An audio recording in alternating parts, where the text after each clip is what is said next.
If you have the right knowledge and all, then it's easy. Knowledge is the liberator. Yeah. Okay. See, the thing is, Just message. she takes people to their past life and understand what they have done in the past life. Is it good? Is it important? Yeah. You don't know. So you can find out what happened, what was there in the past life for your Snowy. Snowy is her dog. So they're good companions. Okay. See, the people like Mahavira, Buddha, they were expert in past life regression. Okay. They used a technique called Pratiprasava. Yeah. It's called remembering the past life. Now, question is, why remembering the past life? What will you gain? What happens? From subconscious or unconscious, it comes to consciousness. That's all it happens. Yeah. So, when it is in subconscious versus when it's conscious, what is the difference? When it is subconscious, it's subject. When it comes to conscious, it becomes object. It becomes an object. So the life has to be, journey of spirituality is what is subject to make Has to become object. Right. That is the spiritual journey. Yeah. Understand? That's the crux of spiritual journey. Correct. And the problem is people don't understand this. So they do a lot of circus. Okay? This and that. So whatever is subject has to become object. Now, what is subject for you right now? Is the body subject or object? Subject right now. How is it? Can you see the body? Yes. What you see, how it's a subject? What you can see, how can it be subject? Okay. So it's an object. You can see It's an object. So, can't you see the body? Yeah. How can it be subject? Okay, it is an object already. Yeah. But You believe that it's a subject. You don't believe that you're subject. You're misconception that it's subject. That is because everybody refers you by body. Yeah. Okay. Yeah. And their reference you take it as reality. You never question whether body is subject or object. Absolutely. Okay. It is already object. It's not a subject. Mm. Is mind a subject or object? I experience the mind. So again, having understood what you've told me, it is actually object, but we experience it as a subject. We believe or that misconception that it's a subjective thing. I want to understand who is that we. Again, the self, which is we, what? we means how many people? We is a plural, right? Plural. So how many people are including your we? I would say I. Don't include me. No, it's me. I have experience in that. And do you want to include her also? No. We? No. Why are you projecting your ignorance on the world? Yeah. For all you know, the world people in the world may be experiencing life very different. Absolutely. Huh? So why All are be enlightened. they are? Yeah. Okay. So why are you projecting your ignorance on the world? You say I. Okay. That is more acceptable. Yeah. Now, you say I experience. Yeah. What do you experience? What do you experience? I experience the world. Obviously, it's object. Yeah. When you experience the world, it's object. That obviously, right? When did it become subject?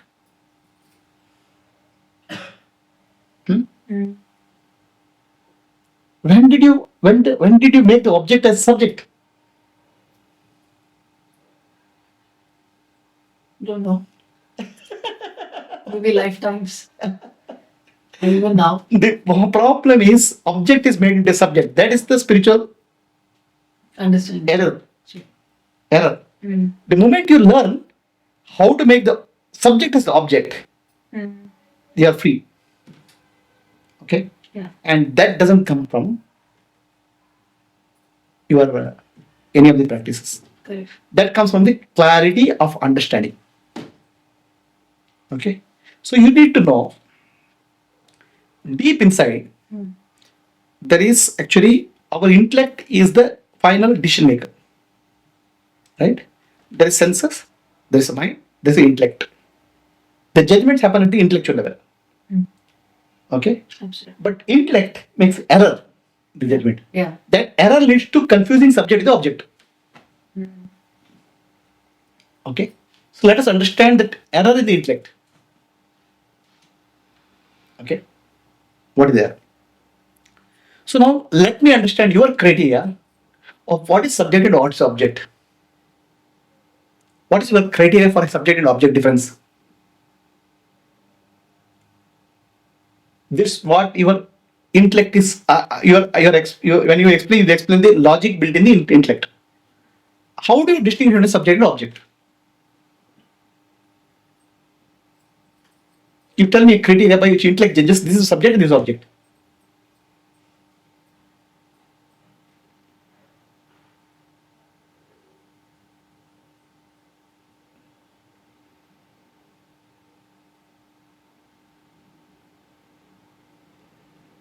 I think it is based on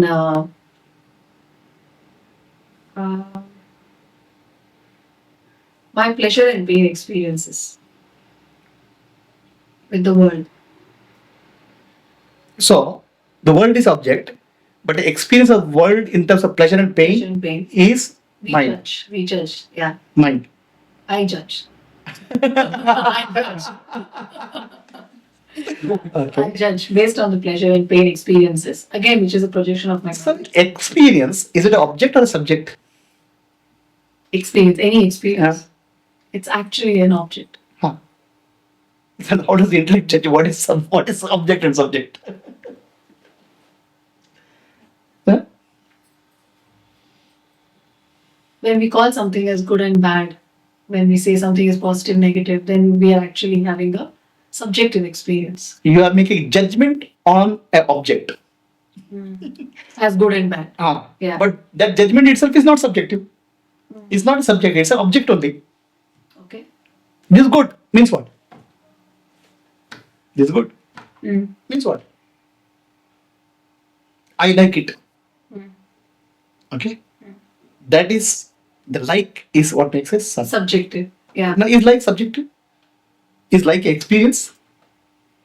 I like something, is it an experience?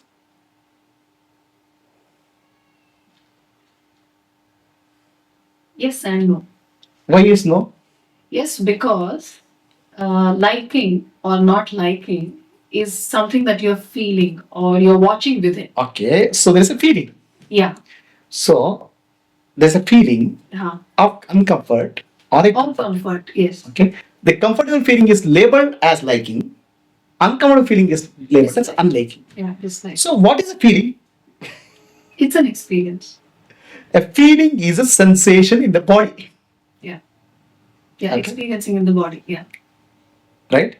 So, we are whole process of experience, I can say, there's an object, there's a sensation that creates a sensation in the body. In the body. The sensation gets converted to a feeling, the feeling becomes a thought becomes a word.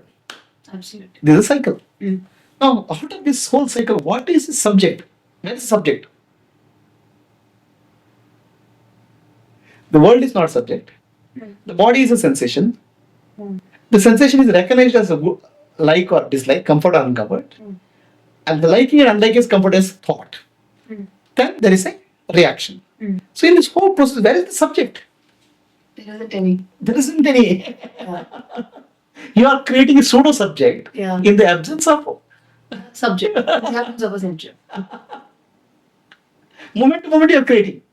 Yeah. Because you can watch your sensation, you can watch the feeling, you can watch the thought and the word that is creating in the mind space or consciousness. And the reaction, therefore. So at every step you can watch. So you're apart from everything that is happening. In reality, everything is watching only. But sometimes you get so engrossed in watching that you think it is a subject. That engrossment makes you a subject. That I typically give an example. There's a cricket match, India and Pakistan. Okay. So last ball, and somebody 12 runs are required. Okay, so the Pakistani team, the strong player comes and hits 2 sixers, and Pakistan wins. Okay, now there are millions of people in India watching. Next day morning, you see 10 heart attacks. Okay, understand? Because they got so hurt that Pakistan team won. Yeah. Now look at this whole process. The Pakistan team which played, they got $5 million because they won. Indian team got $2 million because they lost. Okay, the stadium, they made millions of dollars by selling the ticket. The television channel made 600 crores by broadcasting. The advertisement guys made money by selling the advertisement. Now everybody made the money. This guy get a heart attack. Why? He didn't get a single paisa.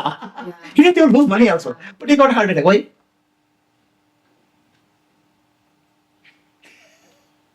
He identified so much with the Indian team. That is. Okay, why did he identify? What was the point? It's an object. He identified as subject. As a subject. As if it was his own experience. It is not. Yeah, absolutely. Right? So man is the subject. Who is there to get enlightened? Again, this is fabrication of the mind. See what mind does, it takes some bits and pieces of experience and stitches a story. It's a very good story maker.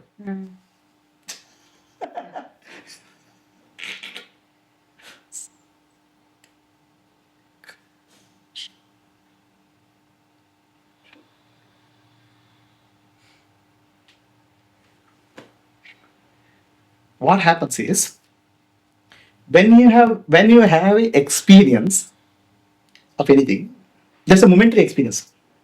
For example, you are seeing this body. The seeing this body is the momentary experience which you have. Okay. Now, my body posture has changed. So you are seeing some other body. It's a different experience. But every time when you see something, there's a feeling that I am seeing is created. The seer and seen created. Okay, they're part of the whole one story only. Yeah. So it's split into two: the seer and seen. And the moment seen changes, okay, the seer also changes. Now next another seer has come in picture. Because seer and seen are just images. But the mind creates a story that seer and the seer, even the scene changes, the seer is same. Which is not actually. It's already changed. Moment to moment, its seer is created, changed. But the real seer is witness has not changed. Yeah. Okay? Yeah. The mental image has changed. Mental image of a seer has changed. So now with this image, changing images, you are creating a permanent seer. Which is not there. And that seer, who is a fictional character, is seeking enlightenment. Right. Now what enlightenment you are seeking? Who is seeking?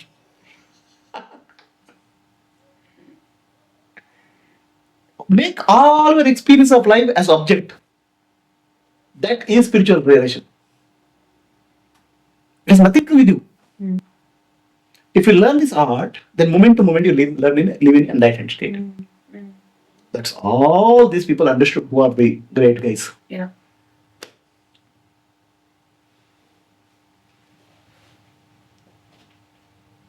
Everything is a happening. That happening we personify. If people don't personify, psychiatrist will not have patients at all. Every patient comes with a story. Yeah. Yeah. Okay? Right? How many types of stories are there?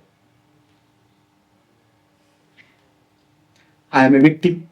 Yeah. That way. Yes. So I'm a victim. many stories are there. No, not many. Well, classified only 2 or 3. I'm a victim is the most. I am victim is the most common story. Yes. Right?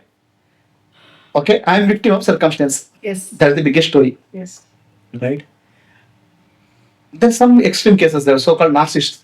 I'm so successful. I am so powerful. Everything because of me. Everything because of me. Yeah. Okay, the victim story and narcissist story. Right? Then there's a regret story. I should not have done this. Self-blame. Self-blame. Guilt. How many stories are there? Hardly. Hardly 2 or 3 are It requires some 6 or 7 years of psychology study, psychiatry study. So 3 stories. And if for filling up these 3 stories, they feel take some incident, pick up. Only these 3 possible stories are there. True. Okay? And this is what human life is about, mind is about. So if you look at this story objectively, that's what psychiatrist's job is supposed to be. Yeah. Okay? For a patient, it's a story, suffering. For psychiatrist, look this patient objectively. So if you're also able to make the patient look at it objectively, he's free. Yeah. Otherwise, you have a good patient lifetime. Such a challenge. It's not a challenge. Yeah. Okay, the whole of spiritual practice, gambit of spiritual practices, is various techniques of making the person understand subject experience is not subjective, it's objective. It's an object. Right. And if you do this, your subconscious gets flushed, your conscious mind becomes pure, and even in your dreams you won't have a illusion. Even in dreams, that clarity will be there. That's called enlightenment. Yeah.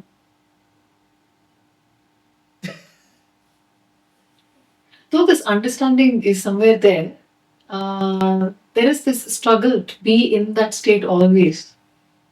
Who has this struggle? Again, looking at it as a subject. Ah. Yeah. I should watch the struggle. And drop it. Let's drop it. Have you heard of this practice called Vipassana? Yeah. You done that? No, I haven't done it. Do it. Okay. Okay? Yeah. So there's a good practice. What happens is that there you see this entire chain of external object impacting you sensation wise, the feelings rising, the thoughts rising, this entire cycle is witnessed. Right. So what happens now? When you say, I am trying to do that, you are not able to see the entire cycle. Yeah. A part of the cycle will be Somewhere is broken. Yeah. So you have to learn the art of looking at this entire cycle. World, sensations, feelings, thoughts, reaction, action, result, And back. Yeah. This entire cycle, if you are able to see through, you are free. Okay. Okay. Yeah. So what you are doing for the patients is a part of their life. Yeah. Okay. You are making it an object. That doesn't solve the problem. It solves the problem temporarily. Yeah. But real problem is they are not able to see through this entire cycle. Yeah. The sustenance for objectivity.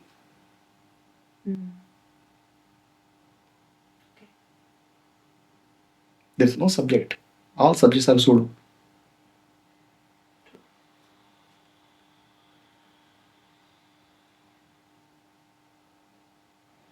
There's nobody. There's nobody in the world. And it takes back to the question, then why is all this happening around us? Why not? So it's just part of If you have a question, why? I say, why not? The answer is as good. It's always a polarity. No. For me, it's not happening. Yeah. For you, it's happening. Yeah. Then you tell me why.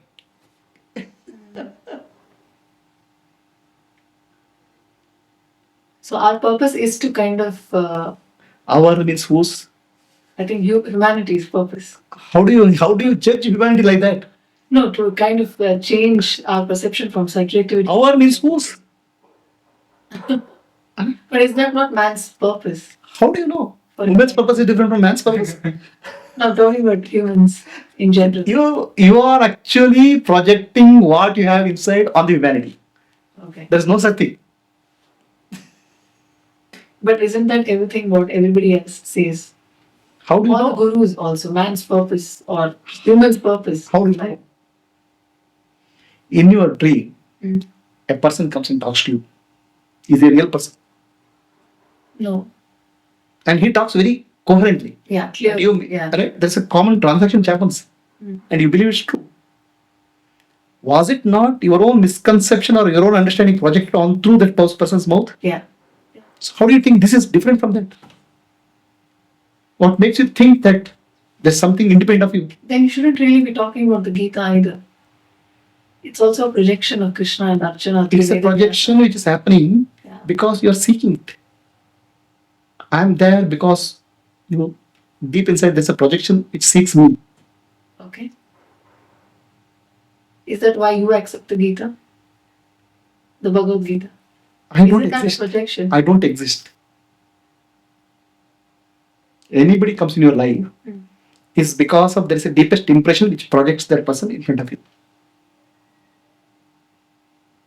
In your dream, somebody comes, right, talks to you. Has it got real sense in that dream? Somebody comes and talks to you, your friend or something. It makes meaningful transaction that time. Why did the meaningful transaction happen? That was hidden impression in your mind. Okay. The hidden impression in your mind is coming in the form of me and talking Gita to you. Okay. The object cannot be separate from the psychological subject. If your impressions are different, I'll be speaking Quran. Or I meet a person who speaks Quran. Okay. Yeah. Yeah. Gita will not listen. Yeah. Yeah. See, what happens is that each of us has a higher self. The lower self is what? The higher self is what comes in the form of Guru to tell you. It's your own self which comes in the form of a Guru.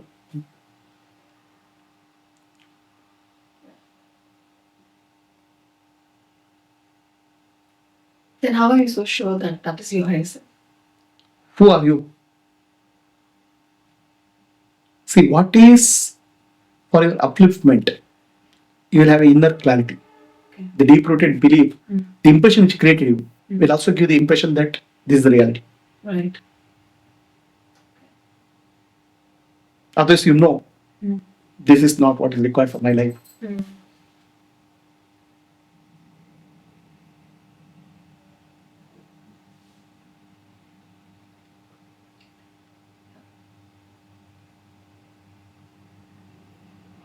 Why are you projecting your experience on the world?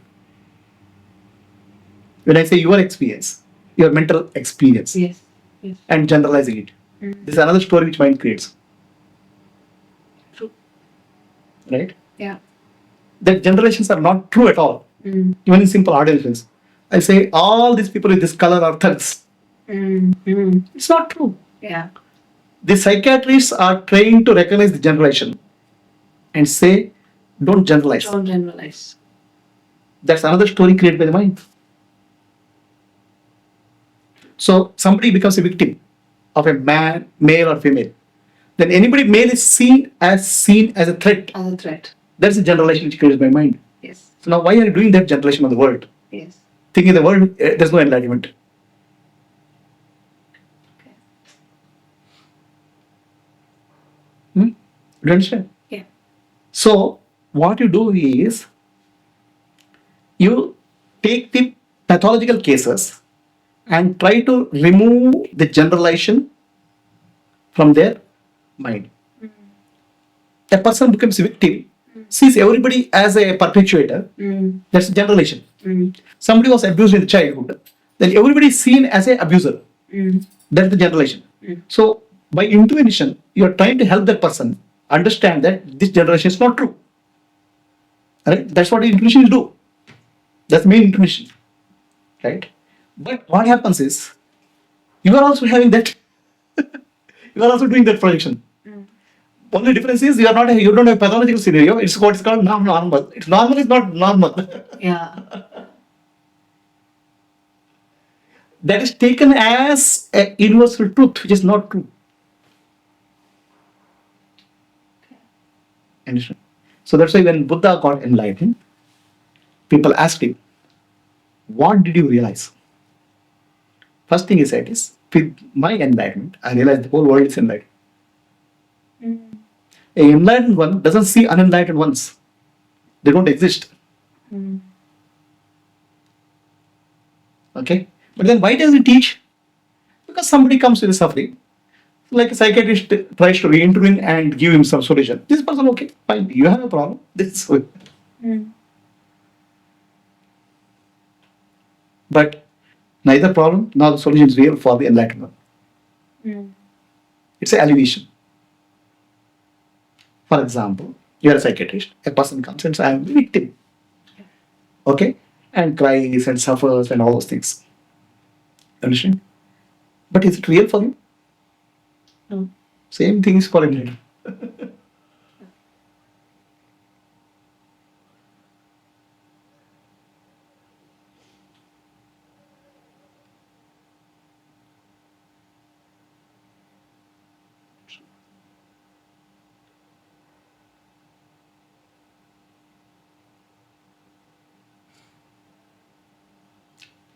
Okay? So, I'll tell you the spiritual evolution process, enlightenment process. So, most of the time, actually, in the beginning of this thing, we see sense objects as real, the physical, and that is reality is gripping. And we treat sense objects through body mind complex. Okay. In that process, what will happen? The body mind becomes me, and the world becomes object. Okay. So always we have a boundary: me and the world, me and the world. Okay. So if I see through my eyes become a part of me, and world becomes separate. The see and the seer, the duality come into picture. So now you close the eyes and enter into meditative state. Okay, then what happens? The subtle world opens up. Right? Thoughts, feelings, memories, it opens up. So now the thought, feeling, and memory, it's object actually. But what happens is because you get like some thoughts and you dislike some thoughts, you start getting trapped in that. Yeah. You start chasing that. Yeah. Understand? It's an object only, but it becomes subject for you. So meditation is a process by which the subjective experience you start looking at objectively, witnessing. Understand? So in that process, the moment you start doing that, some physical and psychological changes happen in you, deep inside. Okay? What is the physical psychological change? First thing is the subject becomes first time it becomes an object for you. Then what will happen is the nervous system, which is designed for fight and flight, right? Nervous system is only designed for fight and flight. Fight and flight, yeah. Right? So that nervous system calms down. The situation is not fight and flight, it is non-threatening. Okay? When the nervous system calms down, what happens is there are several energies in the nervous system. They start flowing in a way which pushes the evolution of the nervous system one step. Okay? Now, if you understand that human nervous system is only designed for fight and flight, it's a war machine in a sense. That war machine, because of peace process, the war machine becomes idle. Now that technology which has developed will be used for pushing the envelope of evolution. The nervous system, certain part of the nervous system which are not activated so far, start getting activated. They are not activated because your whole of your life is focused on fight and flight. Yeah. Yeah. Okay.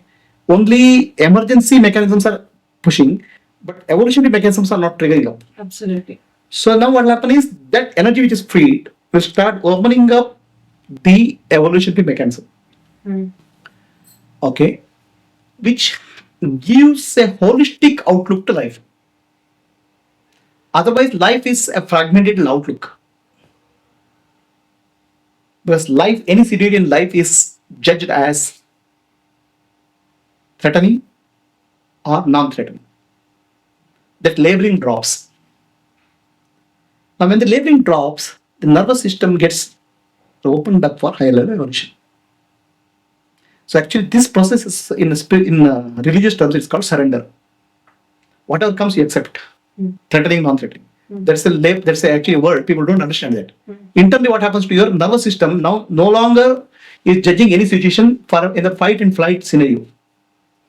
So then certain energies in your nervous system open up, and that energy is called Kundalini, which pushes the envelope of evolution. Ultimately, if you have to understand that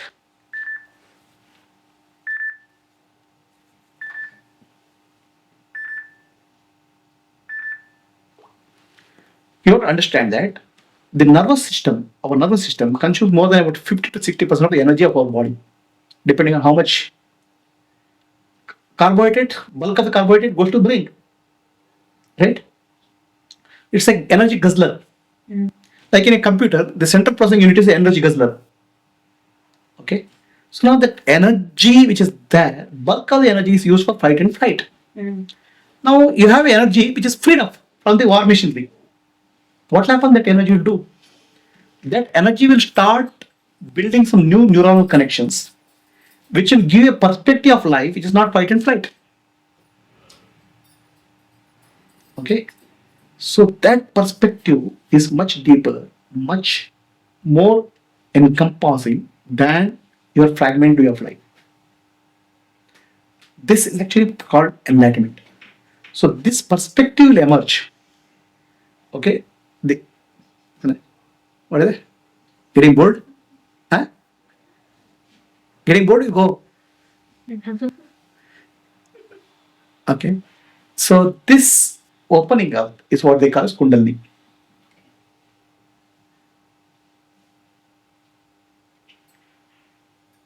Okay. So ultimately, enlightenment has a biological basis. Without biological basis, it is a concept.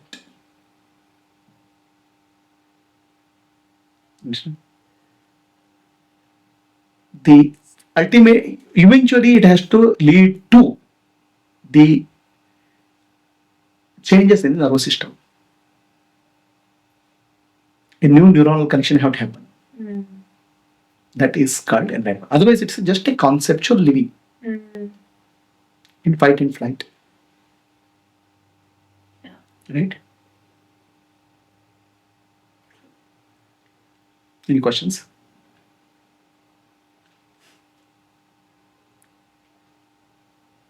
Now, what happens when this centers in the brain open up? That typically people call as God center or whatever is it. Right? I don't know whether you have read of a story or read of one lady who was a neurologist. Or yeah, she's a doctor. I think she was in, again, she must be in the UK, I think. Suddenly she started seeing the oneness of life. Okay, all life seemed to be streaming in one flow. She had a stroke. No. Not the same lady with the stroke? She had a brain tumor. Okay. Yeah. She had a brain tumor. She started looking life as a one flow. What kind of divine experience. She was diagnosed for a tumor in the brain. Then the tumor was removed, that whole experience went down. Right? So, our experience of life has a biological basis. Okay, neurological basis. But that neurological basis doesn't open up until you come out of this fight and flight mode of life.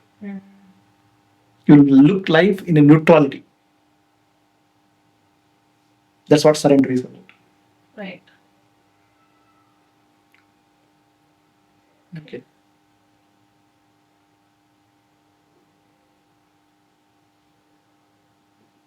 There are two stages in that.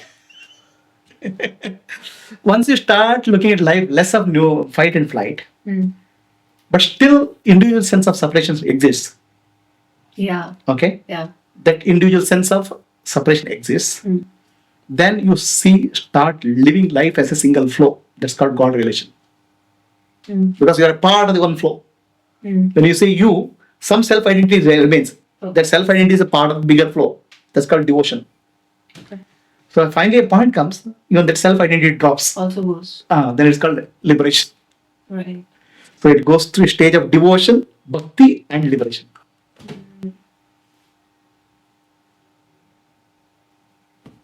Any questions? So it all starts from witnessing. Ability to witness. Ability to witness. Ability to witness. I've written a book. My first book was on witnessing. Can you give that person? This is my deepest revelation. That's why I wrote the book name called Miracle of Witness Consciousness.